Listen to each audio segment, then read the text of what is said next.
என் அன்பு குழந்தையே, உனக்கான நல்ல விஷயங்களை செய்து கொடுப்பதற்காகவே உன் தாயானவள் இன்று உன்னை தேடி வந்திருக்கின்றேன். என் தங்க குழந்தையே, இன்று உன்னிடத்தில் ஒரு முக்கியமான எச்சரிக்கை பதிவினை கொண்டு வரவேண்டிய கட்டாயம் இந்த நேரத்தில் வந்துவிட்டது. ஏனென்றால் என் பிள்ளையை சுற்றி ஒரு ஆபத்து நடந்து கொண்டிருக்கும் பொழுது அதனை உடனடியாக என் குழந்தைக்கு தெரிவிக்க வேண்டியது இந்த தாயானவளின் கடமை அல்லவா? நேரம் காலம் பார்த்தும் பார்க்காமல் அம்மா உன்னை தேடி உன்னிடத்தில் வந்து இதை சொல்ல வந்திருக்கின்றேன். உன்னுடைய இல்லத்தை அடிக்கடி ஒருவன் நோட்டமிட்டு சென்று கொண்டிருந்தான் என்று முன்பாகவே உனக்கு எச்சரித்திருந்தேன்.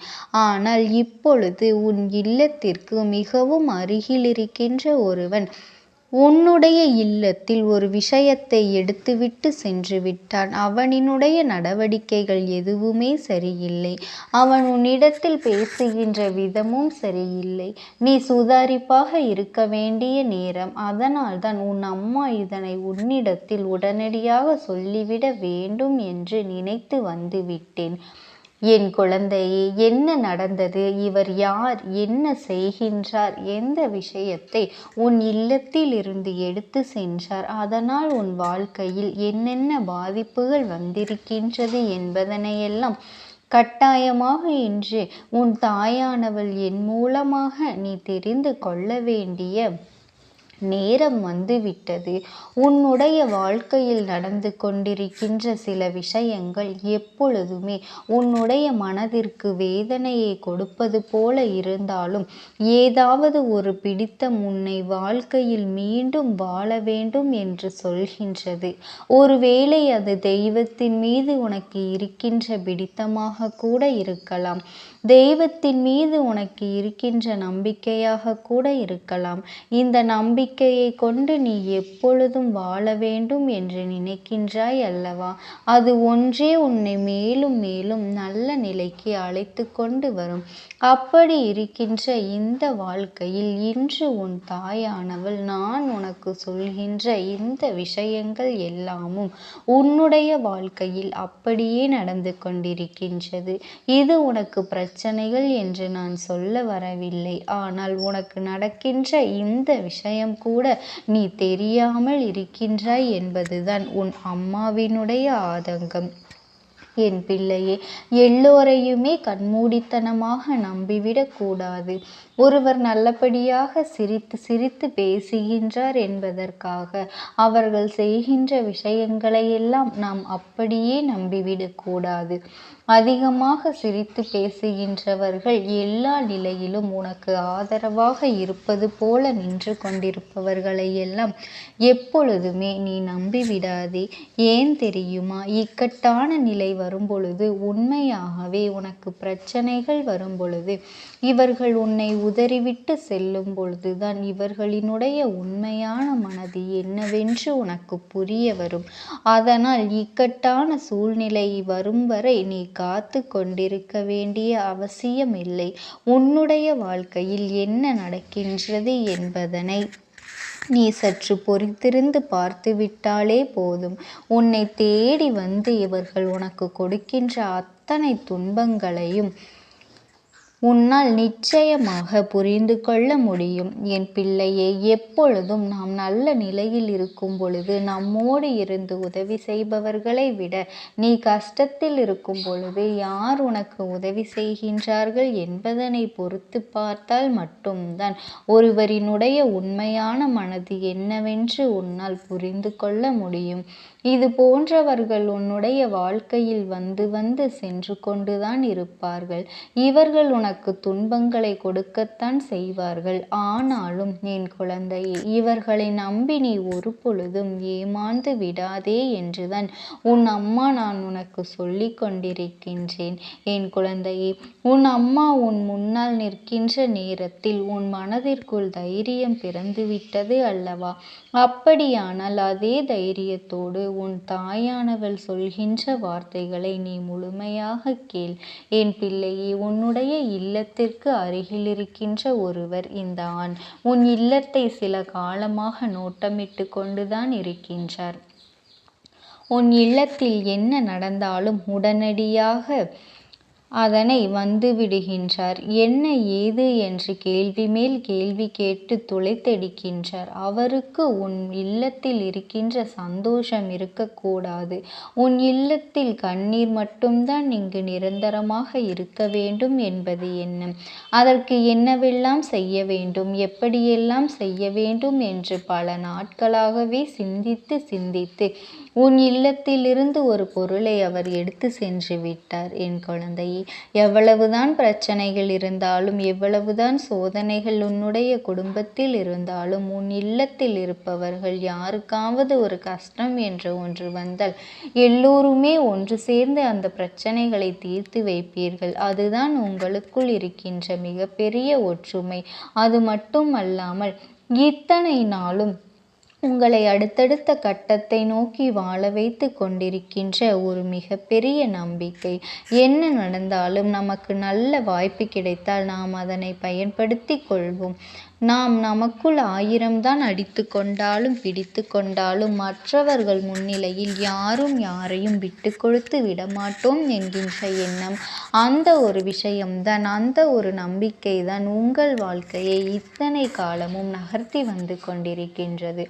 ஆனால் அருகில் இருக்கின்ற இவனுக்கு அது அத்தனை பொறாமை எண்ணங்களை கொடுக்கின்றது. எவ்வளவு கஷ்டங்கள் வந்தாலும் இவர்களால் மட்டும் எப்படி ஒற்றுமையாக இருக்க முடிகின்றது, இவர்களால் மட்டும் எப்படி இந்த விஷயத்தை சமாளிக்க முடிகின்றது என்பதுதான் அவர்களுக்கு மிகப்பெரிய வருத்தம்.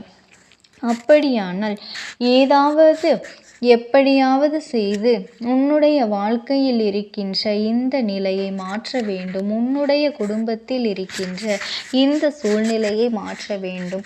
எல்லோருக்கும் மனதிற்குள் இருக்கின்ற எண்ணங்கள் தெளிவாக வேண்டும். என்ன நடந்தாலும் எது வந்தாலும் யாரும் தன்னை சுற்றி இருக்கின்ற விஷயங்களையெல்லாம் நினைத்து வருத்தப்படுவது நிச்சயமாக இருக்க வேண்டும் என்று இவர்கள் எண்ணுகின்றார்கள். அதாவது துன்பம் அங்கே குடியிருக்க வேண்டும் என்று நினைக்கின்றார்கள். அப்பொழுதுதான் மனது நிம்மதியில்லாமல் போகும். அது மட்டும் அல்லாமல் வாழ்க்கையே விட்டு ஓடக்கூடிய நிலை கூட வந்துவிடும் அல்லவா? அப்படி ஒரு நிலையை உனக்கு உருவாக்க வேண்டும். இருக்கின்ற இவன் கங்கணம் கட்டிக்கொண்டு வருகின்றான். இவளினுடைய எண்ணத்தை உன் தாயானவள் நான் நிறைவேற்ற ஒரு பொழுதும் அனுமதிக்க மாட்டேன். ஆனால் இவன் இப்படி ஒரு எண்ணத்தோடு உன் இல்லத்தை நோக்கி வந்ததும் அவன் எடுத்தது என்னவென்றும் நான் சொல்கின்றேன். அதன் பிறகு நீ உண்மை என்னவென்று நிச்சயமாக தெரிந்து கொள்வாய். சில நாட்களாகவே உன் இல்லத்திற்குள் வந்து கொண்டிருக்கின்ற இவனிடத்தில் உன் இல்லத்தில் நடக்கின்ற கஷ்டங்களை எல்லாம் பகிர்ந்து கொண்டிருக்கின்றாய் என்பதுதான் உண்மை.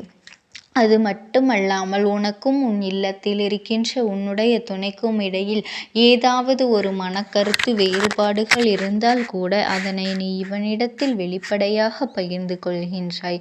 இந்த நேரத்தில் நமக்கு ஒரு ஆறுதல் கிடைத்தால் போதுமே என்கின்ற மனநிலையில் நீ இருந்ததனாலேயே என்னவோ இவர்களிடத்தில் இருந்து ஒரு ஆறுதலை தேடி உன்னுடைய வாழ்க்கையின் சந்தோஷத்தை மீட்டெடுக்க வேண்டும் என்று நினைத்து நீ அவர்களிடத்தில் எல்லா விஷயங்களையும் பகிர்ந்து கொண்டாய். ஆனால் அவர்கள் அதற்கு உனக்கு கொடுத்த பதில் என்ன தெரியுமா?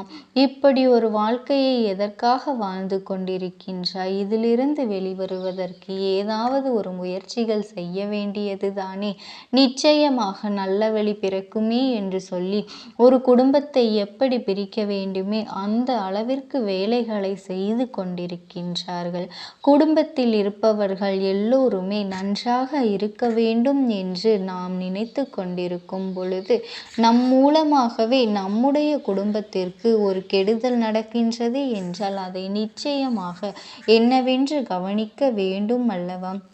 சர்வசாதாரணமான விஷயம் அல்ல, அவ்வளவு எளிதில் நடக்கக்கூடிய விஷயம் அல்ல. உன் வாழ்க்கையில் நடந்து கொண்டிருக்கின்ற ரகசியம். என் பிள்ளையே, உன் துணையிடத்திலும் சரி, உன் குடும்பத்தில் இருக்கின்றவர்கள் யாரை பற்றி என்ன பேசினாலும் சரி, அதை அவர்களிடத்தில் அப்படியே நீ சொல்லி கொண்டிருக்கின்றார்கள். அவர்களிடத்தில் அதை சொல்வதோடு மட்டுமல்லாமல் சொல்லாத சில வார்த்தைகளையும் சொல்லி உன்னுடைய குடும்பத்தில் பிரச்சனைகளை உருவாக்க இவர்கள் தயார் தயாராகி விட்டார்கள். மேலும் உன் குடும்பத்திற்கு கஷ்டங்கள் வர வேண்டும் என்று அவர்கள் நினைக்கின்றார்கள். அதனால் அவர்கள் உன்னுடைய குடும்பத்திலிருந்து எடுத்து சென்றது நேர்மறையான சிந்தனைகளை. அதாவது என் குழந்தையே, பிரச்சனைகள் என்னவானாலும் மீண்டும் சேர்ந்து கொள்ளக்கூடிய ஒரு வலிமை உன் குடும்பத்திற்கு இருந்தது. ஒருவருக்கொருவர் பிரச்சனை என்ற ஒன்று வரும்பொழுது ஒருவருக்கொருவர் அதனை விட்டு கொடுத்து அவர்களுக்கு உதவிக்கரம் நீட்டியது எல்லாம் இனி நடக்கக்கூடாது என்பதற்காக இந்த ஒரு விஷயத்தை, இந்த ஒரு நேர்மறையான எண்ணத்தை உன் குடும்பத்திலிருந்து அவர்கள் எடுத்து சென்று விட்டார்கள். அதனால் என் தங்க குழந்தையை, இனிமேலாவது இந்த விஷயத்தில் எல்லாம் நீ கவனமாக இருக்க வேண்டும். நீ எதை நினைத்தும் கவலை கொள்ளாதே. இந்த தாயானவளினுடைய அன்பும் ஆசீர்வாதங்களும் என் செல்ல குழந்தைக்கு என்றென்றைக்கும் முழுமையாக கிடைத்து கொண்டே இருக்கும். உனக்கு எப்பேற்பட்ட இக்கட்டான சூழ்நிலைகள் வந்தாலும் என் நாமத்தை மட்டும் நீ மனதார உச்சரித்து கொண்டே இரு. ஓம் சக்தி, ஓம் ஆதிபரா சக்தி. ஓம் சக்தி தாயே போற்றி.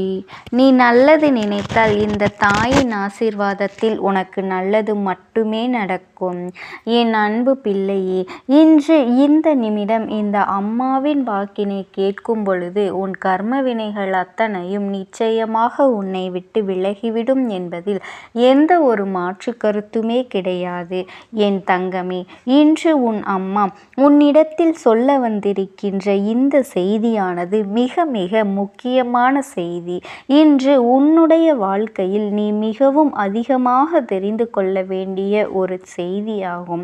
என் தங்க குழந்தையே, உன் அம்மா நான் உன் வாழ்க்கையை பற்றியும் உன் துணையை பற்றியும் உன் துணைக்காக காத்திருக்கும் ஒரு பெண்ணை பற்றியும் சொல்ல வந்திருக்கின்றேன் என்றால் நிச்சயமாக இதனை நீ தெரிந்து கொள்ளதானே வேண்டும்.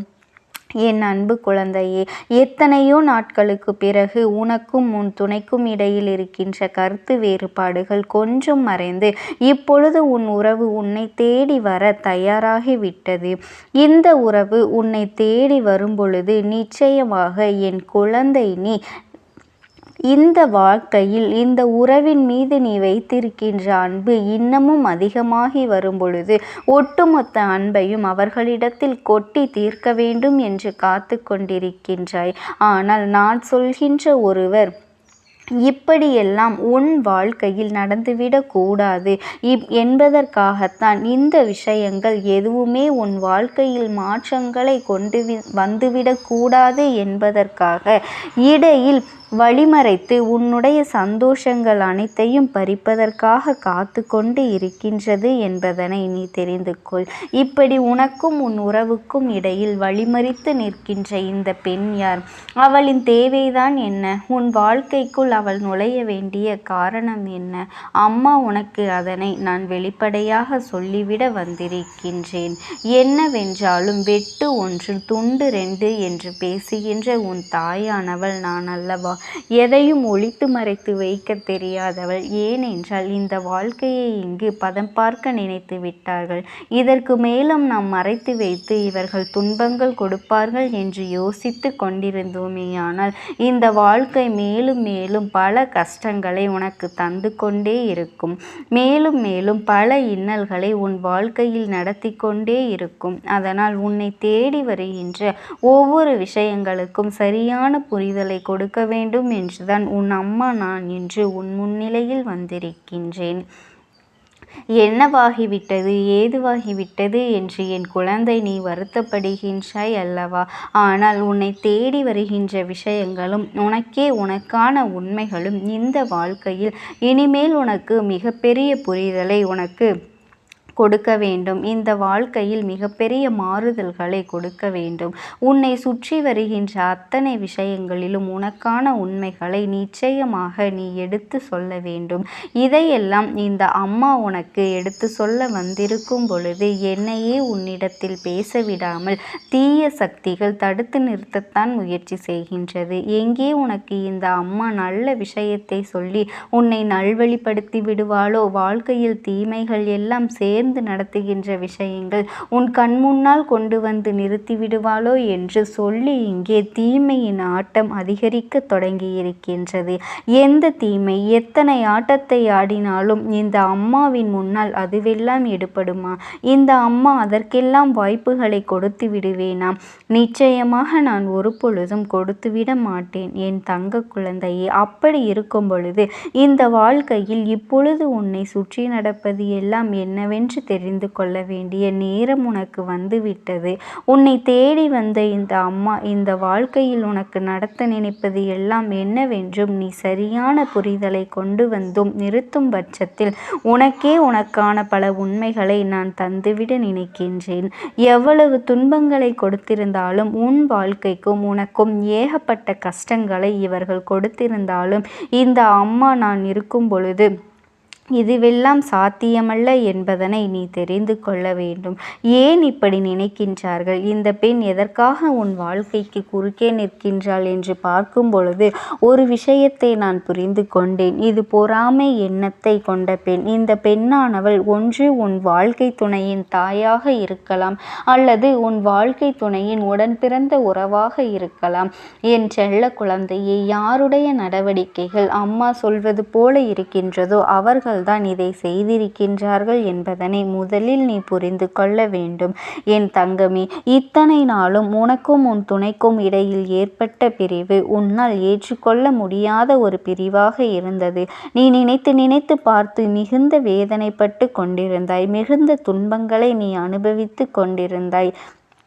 எதுவானாலும் இந்த வாழ்க்கையில் நமக்கு நடக்கக்கூடிய உண்மைகளை எல்லாம் நாம் சரியாக உணர்ந்து கொள்ள முடியாதபடிக்கு என் பிள்ளை நீ ஏகப்பட்ட கஷ்டங்களோடும் கண்ணீரோடும் கவலையோடும் இருந்து கொண்டிருந்தாய். அப்படி இருக்கும் பொழுது உனக்கு நடப்பதை எல்லாம் உன்னால் சரியாக புரிந்து கொள்ள முடியவில்லை. நம் துணைதானே, நம் வாழ்க்கை தானே, அவர்கள் மட்டும்தானே எல்லாம். அப்படி இருக்கும் பொழுது அவர்கள் நமக்கு இப்படி ஒரு துன்பத்தை கொடுக்கலாமா என்று சொல்லி என் குழந்தை நீ மிகுந்த வேதனைப்பட்டு நின்று கொண்டிருந்தாய் அல்லவா? உன்னை தேடி வரும் பொழுது நான் உன் முன்னால் ஒரு விஷயத்தை நடத்தும் பொழுதும் இதையெல்லாம் நாம் என்னவென்று தெரிந்து கொள்ள வேண்டும். என் தங்க குழந்தையே, இந்த அம்மா வாழ்க்கையில் உனக்கு என்ன நடத்துகின்றாள் என்பதனை நிச்சயமாக நீ உணர்ந்து கொள்ள வேண்டும். உன்னை தேடி வந்தும் நான் உனக்கு கொடுக்கும் பொழுது இதையெல்லாம் நீ சரியான புரிதலிலும் சரியான தெரிவோடும் அறிந்து கொள்ளும் பொழுதுதான் இந்த பெண்களினுடைய சூழ்ச்சிகளானது உனக்கு காரணம் தெரியும். உனக்கும் உன் துணைக்கும் இடையில் அந்யோன்யம் அதிகமாகத்தான் இருக்கின்றது. இருவருக்கும் இடையில் எத்தனை பிரச்சனைகள் வந்தாலும் அதை தீர்த்துவிடக்கூடிய நிலையில்தான் நீ இருந்து கொண்டிருக்கின்றாய். ஆனாலும் என்ன செய்ய முடியும்? இது போன்ற பெண்கள் உள்ளே நுழைந்து அங்கே கலகத்தை மூட்டும் பொழுது எந்த பக்கம் சாய்வது என்று தெரியாமல், யார் பேச்சினை கேட்பது என்று புரியாமல் ஐயோ என்று விலகி சென்றவர்கள்தான் உன் துணை. இப்படி ஒரு வாழ்க்கையை வேண்டாம் என்று நினைக்கின்ற அளவிற்கு இவர்களின் ஆட்டம் அதிகரித்து விட்டது. என் குழந்தையை, பொதுவாகவே நாம் சந்தோஷமாக இருக்கின்றோமா இல்லையா? நம்மை சார்ந்தவர்கள் சந்தோஷமாக இருக்கின்றார்களா? அவர்களுக்கு கிடைத்த வாழ்க்கை நிம்மதியாக வாழ வேண்டும் என்று நினைப்பதுதான் நல்ல உறவாக இருக்க முடியும்.